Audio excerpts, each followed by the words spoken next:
When we think about the birth of consumer culture, most people picture 18th century Europe, factory chimneys, steam engines, department stores in Paris and London, advertising, mass production, capitalism. But what if that entire story is wrong?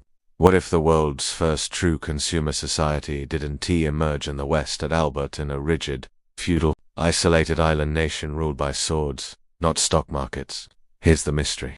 How did merchants, officially the lowest class in feudal Japan, quietly invent the foundations of modern consumerism centuries before the Industrial Revolution?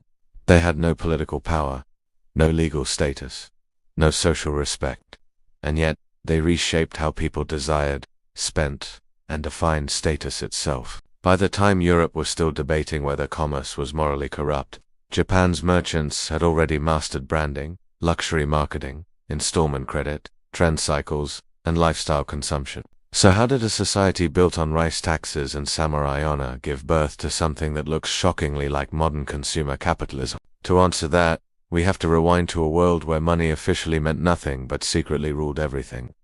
In the early 1600s, Japan entered what would become known as the Tokugawa period, or Edo era, over 250 years of relative peace, isolation, and rigid social control.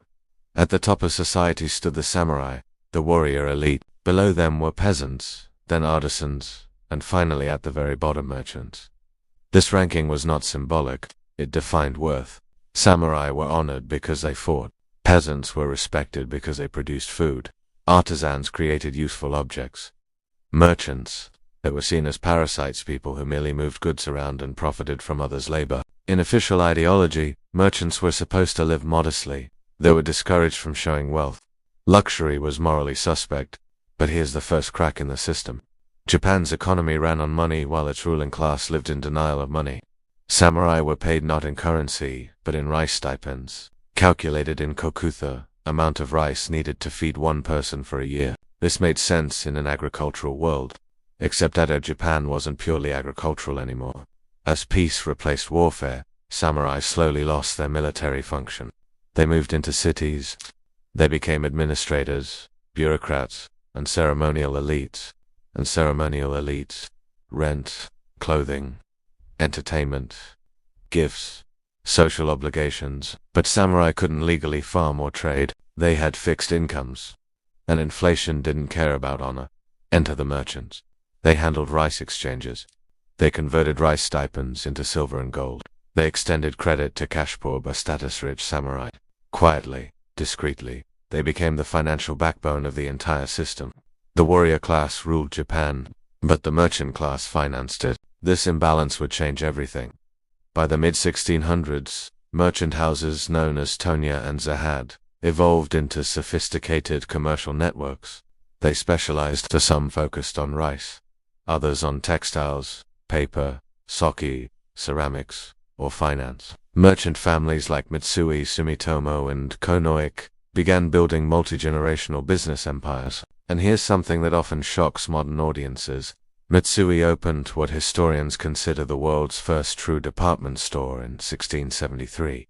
Not in Paris, not in London, but in Edo. Customers could browse fixed-price goods instead of haggling. Products were displayed attractively. Seasonal fashion trends were promoted. This wasn't subsistence trade. This was consumption as experience, and it worked. As urban populations exploded, Edo became one of the largest cities in the world. Something new emerged. A class of people with disposable income, but limited political power. Merchants, artisans, low-ranking samurai. They couldn't change the system, so they expressed themselves through consumption. Clothing styles became signals of taste and rebellion. Food culture exploded with regional specialties. Luxury items circulated through credit rather than cash. And then came the Cultural Revolution that would define consumerism forever. It was called Ukiyo, the floating world, a pleasure-driven urban culture centered on theaters, tea houses, fashion districts, and licensed entertainment quarters. This was not accidental escapism. It was an economic engine. Merchants sponsored artists. Artists shaped trends. Trends drove demand. Woodblock prints ukiyo-e were mass-produced images of celebrities, actors, courtesans, and seasonal fashions. Think about that. These were early advertisements. People bought prints not just as art but as aspirational lifestyle symbols. Want to dress like a famous kabuki actor? There was a print for that. Want to know what fabrics were trending this season? There was a print for that. Consumer desire had become systematic. Here's the quiet revolution no law ever acknowledged. Merchants began defining taste. Samurai began copying it. Officially, samurai despised commerce. Unofficially, they were deeply indebted to it. By the 1700s, samurai owed massive debts to merchant lenders. Merchant homes were richer than many daimyo estates. Consumption, not lineage, became the real marker of prestige. The social order still existed on paper, but economically it was upside down, and systems like that don't break quietly. By the late Edo period, Japan was drowning in contradictions: a ruling class that couldn't pay its bills, a merchant class that couldn't claim its power, a population trained to consume but constrained from producing freely. The consumer culture merchants created was too successful. It fueled debt, it fueled resentment, it fueled instability, and when the system finally cracked, it wouldn't be merchants who took the blame. It would be the entire feudal order. But here's the real question we'll answer next. Why did Japan try and fail to suppress the very consumer culture that made it prosperous? And more importantly, why are modern economies repeating the exact same pattern today? By the early 1800s, Edo Japan was living inside a contradiction it could no longer manage. The Tokugawa shogunate still ruled under feudal law. Samurai still wore swords. Merchants were still officially low status.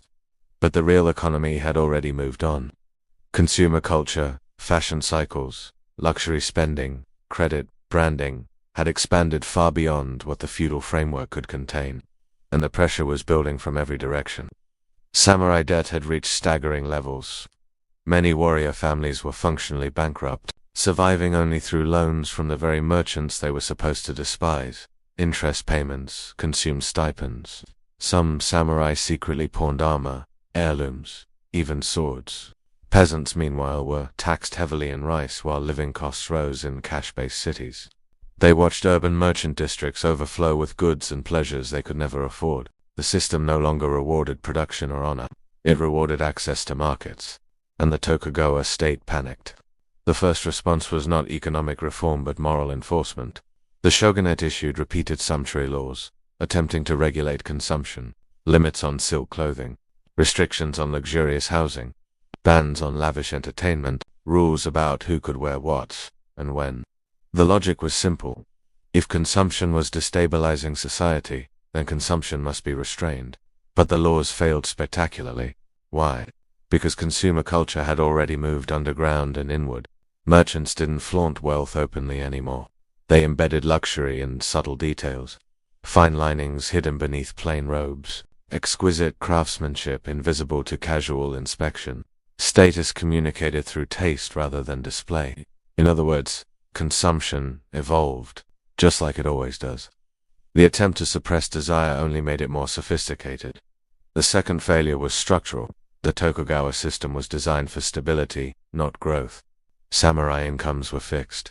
Taxes were rigid. Occupations were inherited. Mobility was restricted. But consumer economies require flexibility. Prices fluctuate. Credit expands. Trends shift rapidly.